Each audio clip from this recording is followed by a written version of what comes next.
નમસ્કાર મિત્રો, ગુજરાતના રાજકારણને લગતી એક નવી બીજી ખબર આજ તમારી સામે ફરીથી લઈને આવ્યો છું। વલસાડ બેઠકના ભાજપના ઉમેદવાર ભરતભાઈ પટેલના પ્રચાર માટે સભા સંબોધવા આવેલા પરેશ રાવલે કહ્યું કે મુંબઈ આતંકવાદી હુમલાને કોંગ્રેસે હિન્દુ ટેરર ગણાવ્યા હતા।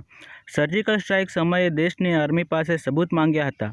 તેમણે આવી માનસિકતા ધરાવતા લોકોથી ચેતવાનું જણાવ્યું હતું।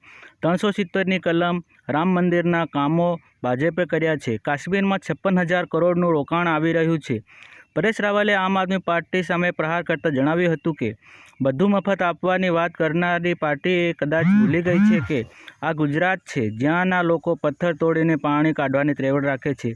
સભામાં ભાજપના પ્રભારીઓ, જિલ્લા ભાજપ સંગઠનના હોદ્દેદારો, મોરચાના હોદ્દેદારો, તાલુકાના પંચાયતના સભ્યો, પંચાયત તેમજ કાર્યકરો હાજર રહ્યા હતા। મિત્રો, જો તમે મારી ચેનલને હજુ સુધી સબસ્ક્રાઈબ નથી કરી તો મિત્રો જરૂરથી સબસ્ક્રાઈબ કરી દો, કેમ કે તમે બીજા વિડીયો પણ તમારી સામે લઈને આવી શકું। ધન્યવાદ।